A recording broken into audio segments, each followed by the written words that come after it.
Hello, and welcome back to Living Pages. Tonight, we have one story and one poem. We begin with An Occurrence at Owl Creek Bridge by Ambrose Bierce. A man stood upon a railroad bridge in northern Alabama, looking down into the swift water 20 feet below. The man's hands were behind his back, the wrists bound with a cord. A rope closely encircled his neck. It was attached to a stout cross timber above his head, and the slack fell to the level of his knees. Some loose boards laid upon the ties supporting the rails of the railway supplied a footing for him and his executioners. 2 private soldiers of the Federal Army, directed by a sergeant who in civil life may have been a deputy sheriff. At a short remove upon the same temporary platform was an officer in the uniform of his rank, armed. He was a captain. A sentinel at each end of the bridge stood with his rifle in the position known as support. That is to say, vertical in front of the left shoulder, the hammer resting on the forearm thrown straight across the chest. A formal and unnatural position, enforcing an erect carriage of the body. It did not appear to be the duty of these 2 men to know what was occurring at the center of the bridge. They merely blockaded the 2 ends of the foot planking that traversed it. Beyond one of the sentinels, nobody was in sight. The railroad ran straight away into a forest for 100 yards, then, curving, was lost to view. Doubtless, there was an outpost farther along. The other bank of the stream was open ground, a gentle slope topped with a stockade of vertical tree trunks, loopholed for rifles, with a single embrasure through which protruded the muzzle of a brass cannon commanding the bridge. Midway up the slope between the bridge and fort were the spectators, a single company of infantry in line at parade rest, the butts of their rifles on the ground, the barrels inclining slightly backward against the right shoulder, the hands crossed upon the stock. A lieutenant stood at the right of the line, the point of his sword upon the ground, his left hand resting upon his right. Excepting the group of 4 at the center of the bridge, not a man moved. The company faced the bridge, staring stonily, motionless. The sentinels facing the banks of the stream might have been statues to adorn the bridge.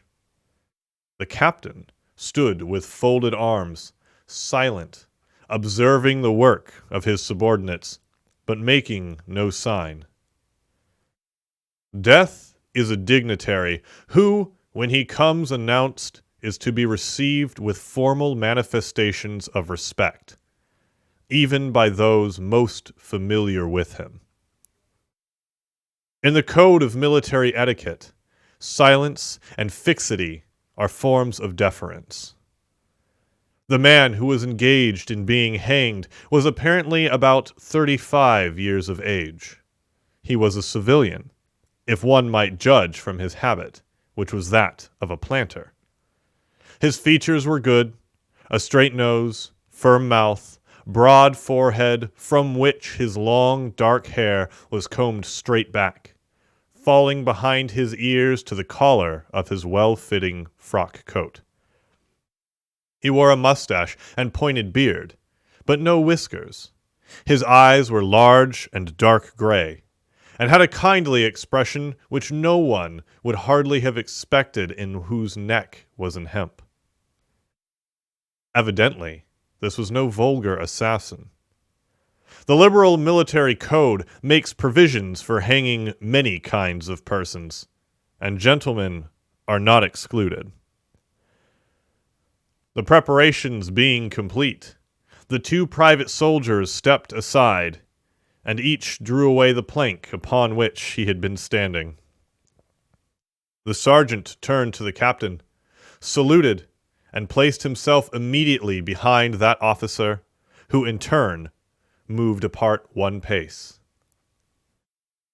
These movements left the condemned man and the sergeant standing on the two ends of the same plank, which spanned 3 of the cross ties of the bridge. The end upon which the civilian stood almost, but not quite, reached a 4th. This plank had been held in place by the weight of the captain. It was now held by that of the sergeant. At a signal from the former, the latter would step aside, the plank would tilt, and the condemned man go down between 2 ties. The arrangement condemned itself to his judgment as simple and effective. His face had not been covered nor his eyes bandaged. He looked a moment at his unsteadfast footing, then let his gaze wander to the swirling water of the stream racing madly beneath his feet. A piece of dancing driftwood caught his attention, and his eyes followed it down the current. How slowly it appeared to move! What a sluggish stream! He closed his eyes in order to fix his last thoughts upon his wife and children. The water, touched to gold by the early sun, the brooding mists under the banks at some distance down the stream, the fort, the soldiers, the piece of drift, all had distracted him. And now he became conscious of a new disturbance. Striking through the thought of his dear ones was sound, which he could neither ignore nor understand. A sharp, distinct metallic percussion, like the stroke of a blacksmith's hammer upon the anvil. It had the same ringing quality. He wondered what it was, and whether immeasurably distant or nearby. It seemed both. Its reoccurrence was regular, but as slow as the tolling of a death knell. He awaited each new stroke with impatience, and he knew not why. Apprehension. The intervals of silence grew progressively longer. The delays became maddening. With their greater infrequency, the sounds increased in strength and sharpness. They hurt his ear like the thrust of a knife. He feared he would shriek. What he heard was the ticking of his watch. He unclosed his eyes and saw again the water below him. If I could free my hands, he thought, I might throw off the noose and spring into the stream. By diving, I could evade the bullets, and swimming vigorously, reach the bank, take to the woods, and get away home. My home. Thank God, is as yet outside their lines. My wife and little ones are still beyond the invaders' farthest advance. As these thoughts, which have here to be set down in words, were flashed into the doomed man's brain rather than evolved from it, the captain nodded to the sergeant. The sergeant stepped aside. 2. Peyton Farquhar was a well-to-do planter of an old and highly respected Alabama family. Being a slave owner, and like other slave owners, a politician, he was naturally an original secessionist and ardently devoted to the Southern cause. Circumstances of an imperious nature, which it is unnecessarily to relate here, had prevented him from taking service with that gallant army which had fought the disastrous campaigns ending with the fall of Corinth, and he chafed under the inglorious restraint, longing for the release of his energies, the larger life of the soldier, the opportunity for distinction. That opportunity, he felt, would come, as it comes to all in wartime. Meanwhile, he did what he could. No service was too humble for him to perform in the aid of the South. No adventure too perilous for him to undertake if consistent with the character of a civilian who was at heart a soldier, and who in good faith, and without too much qualification, assented to at least a part of the frankly villainous dictum that all is fair in love and war. One evening, while Farquhar and his wife were sitting on a rustic bench near the entrance to his grounds, a gray-clad soldier rode up to the gate and asked for a drink of water. Mrs. Farquhar was only too happy to serve him with her own hands. While she was fetching the water, her husband approached the dusty horseman and inquired eagerly for news from the front. "The Yanks are repairing the railroads," said the man, "and are getting ready for another advance. They have reached the Owl Creek Bridge, put it in order, and built a stockade on the north bank. The commandant has issued an order which is posted everywhere, declaring that any civilian caught interfering with the railroad, its bridges, tunnels, or trains will be summarily hanged." I saw the order. "How far is it to the Owl Creek Bridge?" Farquhar asked. "About 30 miles. Is there no force on this side of the creek?" "Only a picket post half a mile out on the railroad, and a single sentinel at this end of the bridge. Suppose a man, a civilian and student of hanging, should elude the picket post and perhaps get the better of the sentinel," said Farquhar, smiling. "What could he accomplish?" The soldier reflected. "I was there a few months ago," he replied. "I observed that the flood of last winter had lodged a great quantity of driftwood against the wooden pier at this end of the bridge. It is now dry and would burn like tinder." The lady had now brought the water, which the soldier drank. He thanked her ceremoniously, bowed to her husband, and rode away. An hour later, after nightfall, he repassed the plantation, going northward in the direction from which he had come. He was a Federal scout. 3. As Peyton Farquhar fell straight downward through the bridge, he lost consciousness and was as one already dead. From this state he was awakened, ages later, it seemed to him, by the pain of a sharp pressure upon his throat, followed by a sense of suffocation. Keen, poignant agonies seemed to shoot from his neck downward through every fiber of his body and limbs. These pains appeared to flash along well-defined lines of ramification and to beat with an inconceivably rapid periodicity. They seemed like streams of pulsating fire, heating him to an intolerable temperature.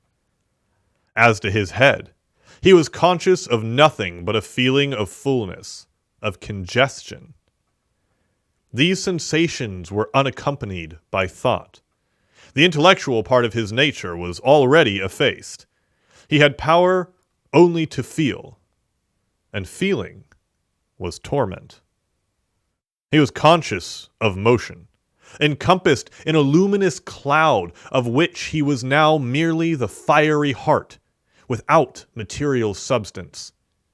He swung through unthinkable arcs of oscillation like a vast pendulum. Then, all at once, with terrible suddenness, the light about him shot upward with the noise of a loud splash.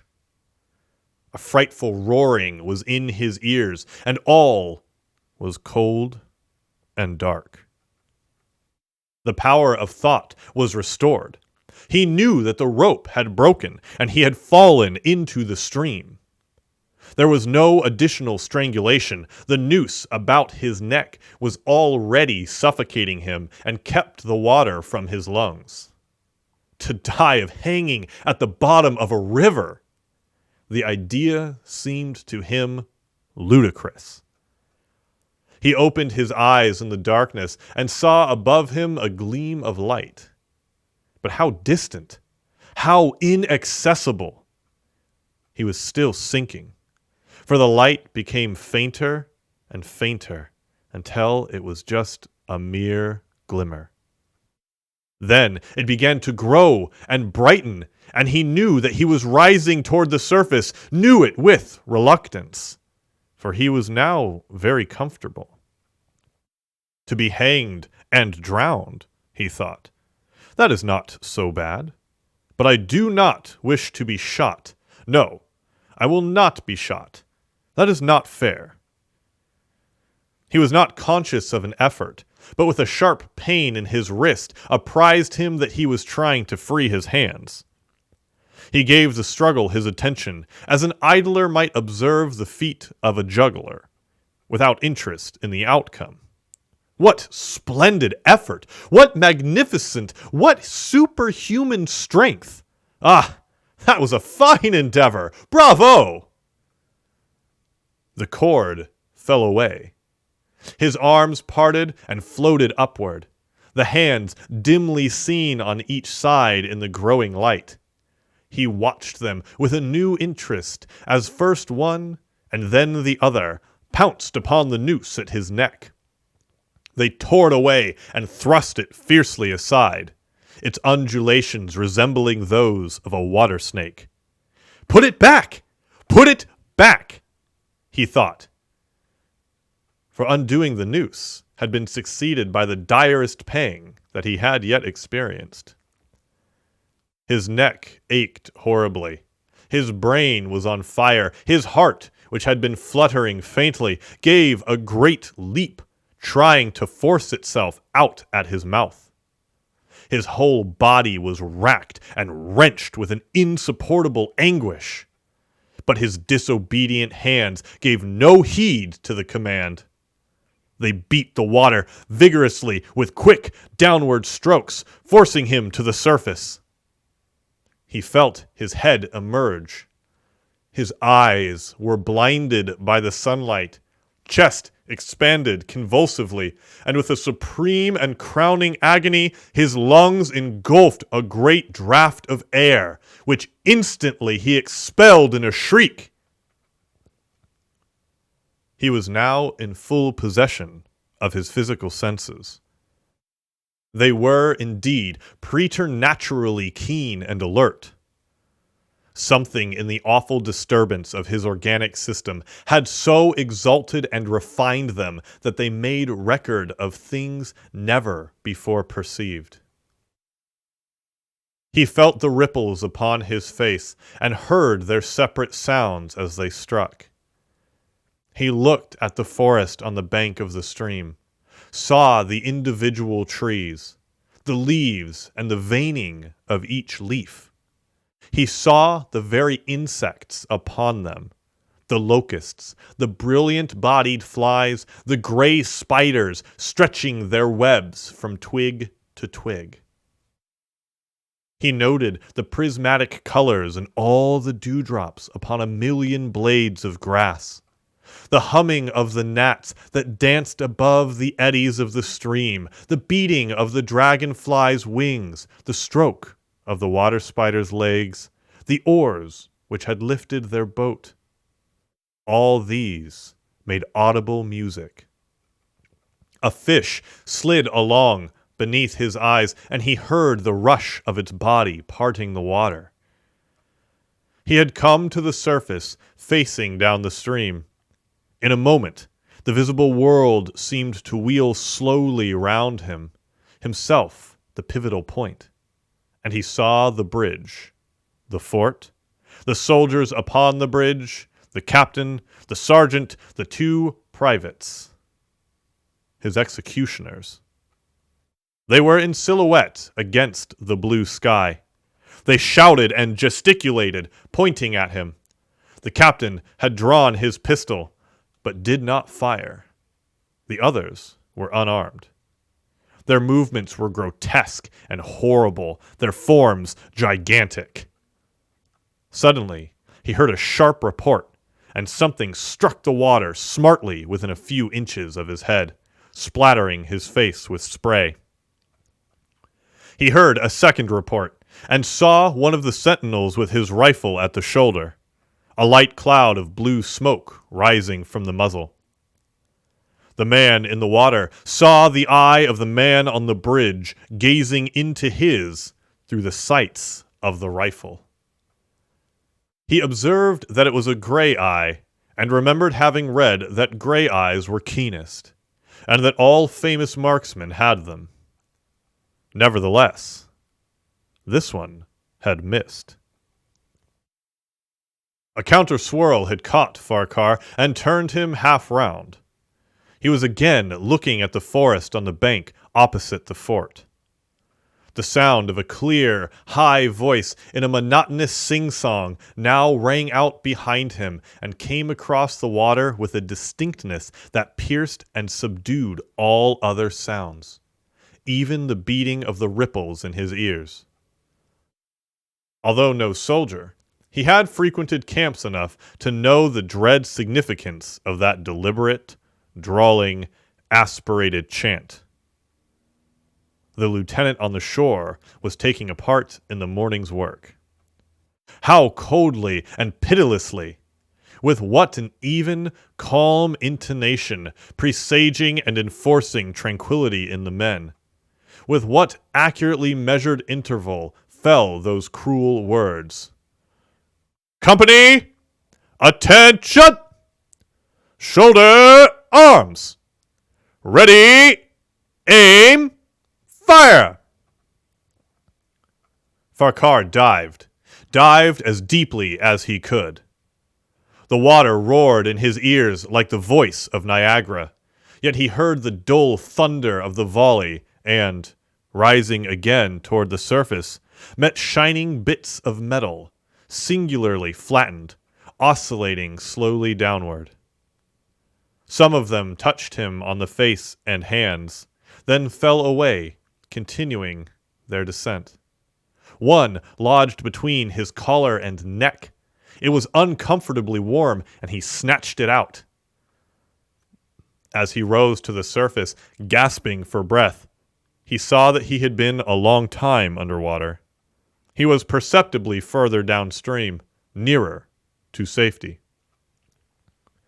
The soldiers had almost finished reloading. The metal ramrods flashed all at once in the sunshine as they were drawn from the barrels, turned in the air, and thrust into their sockets.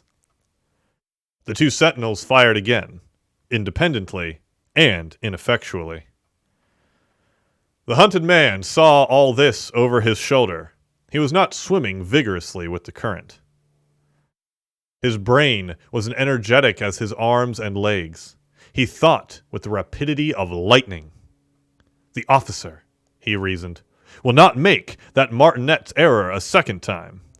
It is as easy to dodge a volley as a single shot. He has probably already given the command to fire at will. God help me, I cannot dodge them all! An appalling splash within 2 yards of him was followed by a loud, rushing sound, diminuendo, which seemed to travel back through the air to the fort and died in an explosion which stirred the very river to its deeps.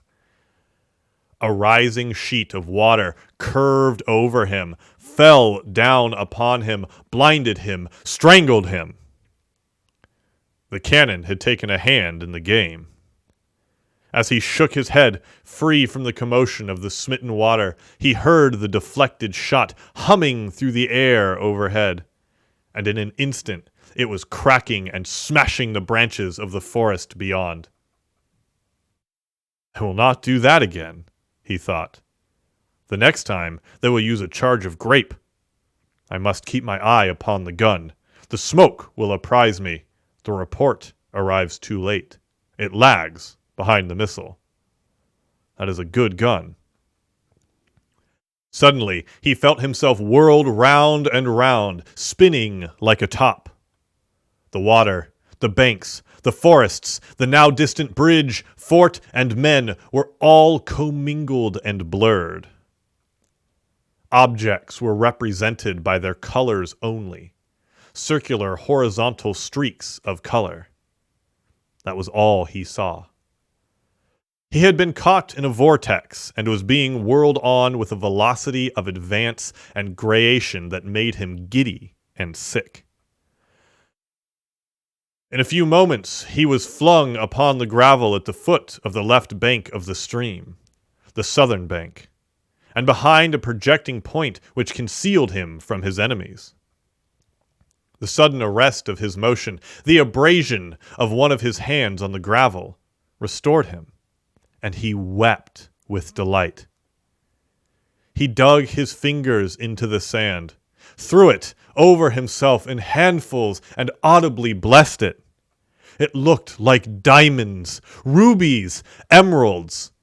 He could think of nothing beautiful which it did not resemble.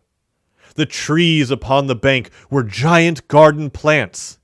He noted a definite order in their arrangement, inhaled the fragrance of their blooms. A strange roseate light shone through the spaces among their trunks, and the wind made in their branches the music of Aeolian harps. He had not wished to perfect his escape. He was content to remain in that enchanting spot until retaken. A whiz and a rattle of grape shot among the branches high above his head roused him from his dream. The baffled cannoneer had fired him a random farewell. He sprang to his feet, rushed up the sloping bank, and plunged into the forest. All that day he traveled, laying his course by the rounding sun. The forest seemed interminable. Nowhere did he discover a break in it, not even a woodman's road. He had not known that he lived in so wild a region. There was something uncanny in the revelation. By nightfall he was fatigued, footsore, and famished. The thought of his wife and children urged him on. At last, he found a road which led him in what he knew to be the right direction. It was as wide and straight as a city street, yet it seemed untraveled. No fields bordered it, no dwelling anywhere. Not so much as the barking of a dog suggested human habitation. The black bodies of the trees formed a straight wall on both sides, terminating on the horizon in a point, like a diagram in a lesson in perspective. Overhead, as he looked up through this rift in the wood, shone great golden stars looking unfamiliar and grouped in strange constellations. He was sure they were arranged in some order which had a secret and malign significance. The wood on either side was full of singular noises, among which, once, twice, and again, he distinctly heard whispers in an unknown tongue. His neck was in pain, and lifting his hands to it, found it horribly swollen. He knew that it had a circle of black where the rope had bruised it. His eyes felt congested. He could no longer close them. His tongue was swollen with thirst. He relieved his fever by thrusting it forward from between his teeth into the cold air. How softly the turf had carpeted the untraveled avenue. He could no longer feel the roadway beneath his feet. Doubtless, despite his suffering, he had fallen asleep while walking. For now, he sees another scene. Perhaps he has merely recovered from a delirium. He stands at the gate of his home. All is as he left it, and all bright and beautiful in the morning sunshine. He must have traveled the entire night. He pushes open the gate and passes up the wide white walk. He sees a flutter of female garments, his wife, looking fresh and cool and sweet, steps down from the veranda to meet him. At the bottom of the steps, she stands waiting with a smile of ineffable joy, an attitude of matchless grace and dignity. Ah, how beautiful she is! He springs forwards with extended arms. As he is about to clasp her, he feels a stunning blow upon the back of his neck. A blinding white light blazes all around him with a sound like the shock of a cannon. Then all is darkness and silence. Peyton Farquhar was dead. His body, with a broken neck, swung gently from side to side beneath the timbers of the Owl Creek Bridge.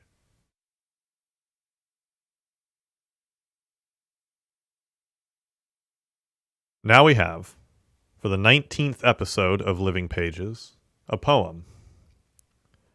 Childe Roland, To the Dark Tower Came, by Robert Browning. My first thought was, he lied in every word.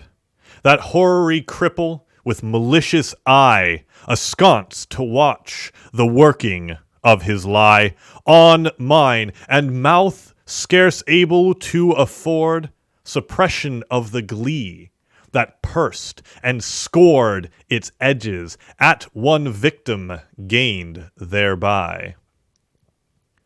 What else should he be set for with his staff? What, save to waylay with his lies, ensnare all travelers who might find him posted there, and ask the road? I guessed what skull-like laugh would break, what crutch gin write my epitaph, for pastime in the dusty thoroughfare. If at his counsel I should turn aside into that ominous tract which all agree hides the dark tower, yet acquiescingly I did turn as he pointed, neither pride nor hope rekindling at the end descried, so much as gladness that some end might be.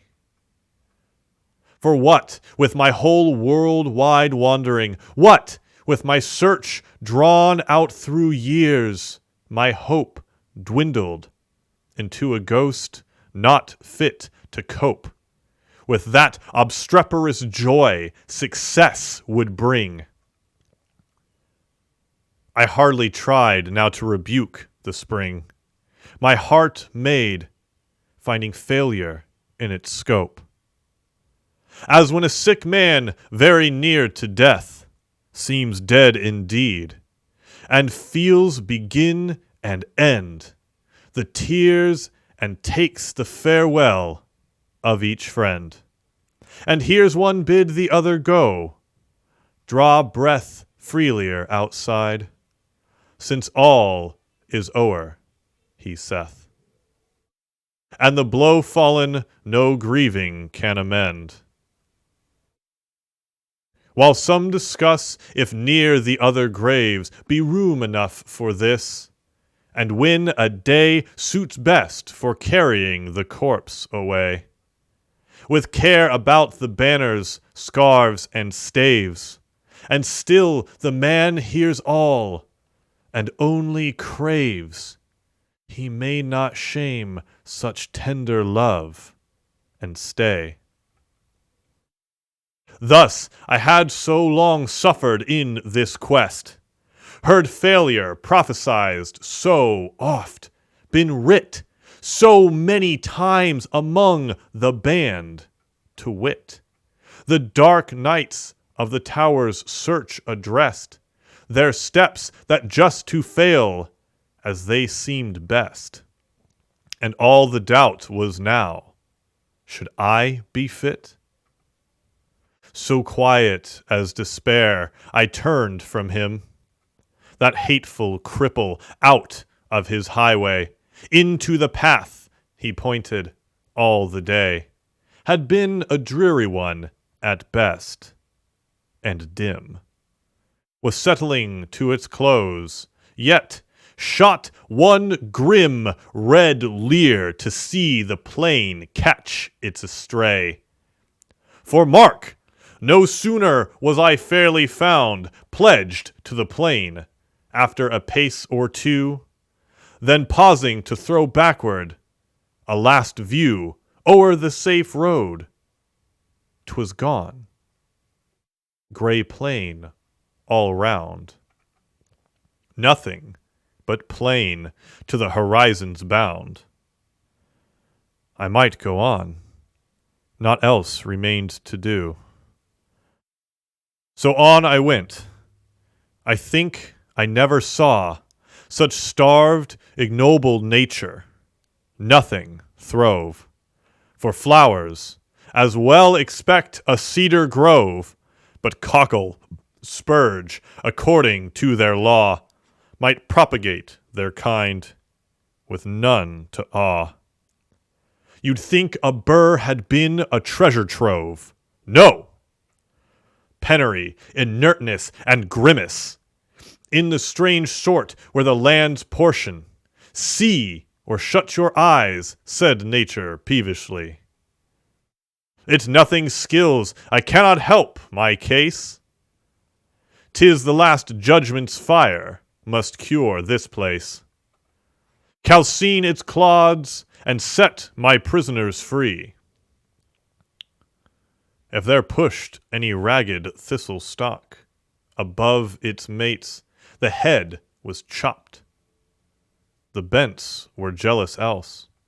What made those holes and rents in the dark's harsh swarth leaves, bruised as to balk all hope of greenness? 'Tis a brute must walk, pashing their life out with a brute's intents. As for the grass, it grew as scant as hair. In leprosy, thin, dry blades pricked the mud, which underneath looked kneaded up with blood. One stiff, blind horse, his every bone a stare, stood stupefied, however he came there. Thrust out past service from the devil's stud. Alive? He might be dead, for aught I know, with that red, gaunt, and calloped neck a-strain, and shut eyes underneath the rusty mane. Seldom went such grotesqueness with such woe. I never saw a brute I hated so. He must be wicked to deserve such pain. I shut my eyes and turned them on my heart. As a man calls for wine before he fights, I asked one draught of earlier, happier sights. Ere fitly I could hope to play my part, think first fight, afterwards the soldier's art. One taste of the old time sets all to rights. Not it! I fancied Cuthbert's reddening face, beneath its garniture of curly gold. Dear fellow, till I almost felt him fold an arm in mine to fix me to the place, that way he used. Alas, one night's disgrace! Out went my heart's new fire and left it cold. Giles, then, the soul of honor, there he stands, frank as 10 years ago when knighted first. What honest man should dare, he said. He durst. Good, but the scene shifts, va! What hangman hands, pinned to his breast a parchment, his own bands. Read it, poor traitor, spit upon the cursed. Better this present than a past like that. Back, therefore, to my darkening path again. No sound, no sight, as far as eye could strain. Will the night send a howlet of a bat? I asked, when something on the dismal flat came to arrest my thoughts and change their train. A sudden little river crossed my path, as unexpected as a serpent combs. No sluggish tide congenial to the glooms. This, as it frothed by, might have been a bath for the fiend's glowing hoof, to see the wrath of its black eddy bespate with flakes and spumes. So petty, yet so spiteful all along. Low, scrubby alders kneeled down over it. Drenched willows flung them headlong in a fit of mute despair, a suicidal throng. The river which had done them all wrong. Whate'er that was rolled by, deterred no whit. Which, while I forded, good saints, how I feared to set my foot upon a dead man's cheek, each step, or feel the spear I thrust to seek for hollows tangled in his hair or beard. It may have been a water rat I speared, but ugh! It sounded like a baby's shriek. Glad was I when I reached the other bank, for now a better country. Vain presage! Who were the strugglers? What war did they wage? Whose savage trample thus could pad the dank soil to a splash? Toads in a poisoned tank, or wild cats in a red-hot iron cage. The fight must so have seemed in that fell cirque. What penned them there, with all the plain to choose? No footprint leading to that horrid muse. None out of it. Mad brewage set to work. Their brains, no doubt, like galley slaves, the Turk pits for his pastime Christians against Jews. And more than that, a furlong on, why there! What bad was that engine for, that wheel, or brake, not wheel, that harrow fit to reel men's bodies out like silk, with all the air of Tophet's tool on earth left unaware, or brought to sharpen its rusty teeth of steel. Then came a bit of stubbed ground, once a wood, next a marsh, it would seem, and now mere earth. Desperate and done with, so a fool finds mirth. Makes a thing and then mars it, till his mood changes and off he goes, within a rood. Bog, clay, and rubble, sand and stark black dearth. Now blotches rankling colored gray and grim. Now patches where some leanness of the soils broke into moss or substances like thus. Then came some palsied oak, a cleft in him, like a distorted mouth that splits its rim, gaping at death, and dies while it recoils. And just as far as ever from the end, not in the distance, but the evening, not to point my footstep further at the thought, a great black bird, Apollyon's bosom friend, sailed past, nor beat his wide wing dragon penned, that brushed my cap, perchance the guide I sought. For looking up, aware I somehow grew, spite of the dusk, the plain had given place all round to mountains, with such name to grace mere ugly heights and heaps now stolen in view. How thus they had surprised me, solve it, you. How to get from them was no clearer case. Yet half I seemed to recognize some trick of mischief happened to me, God knows when, in a bad perhaps.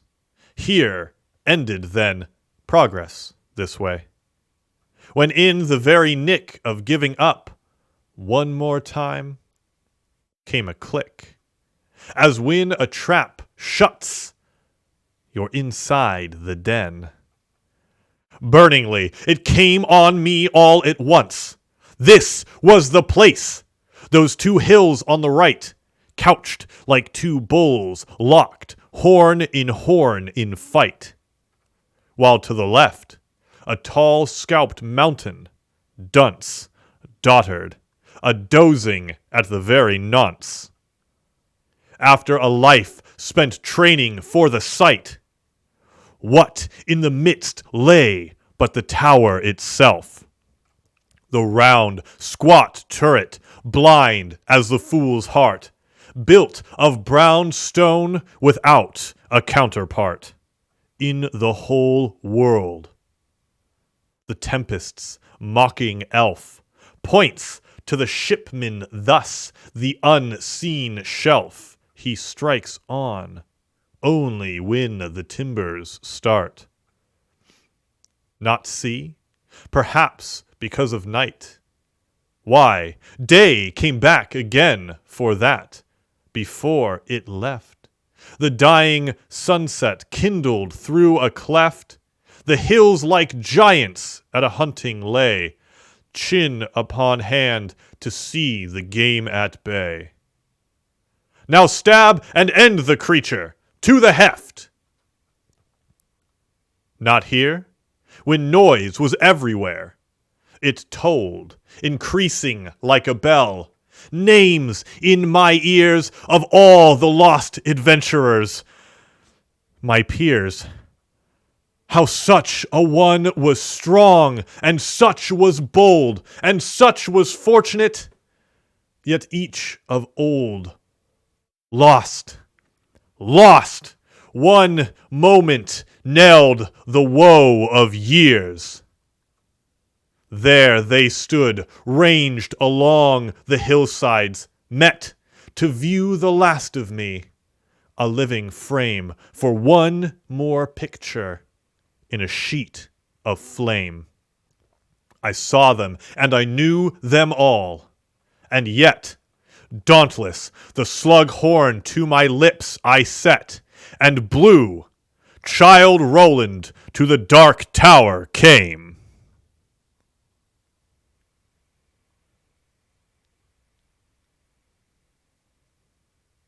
Thank you for coming to this episode of Living Pages. I hope to see you next time, and stay safe out there.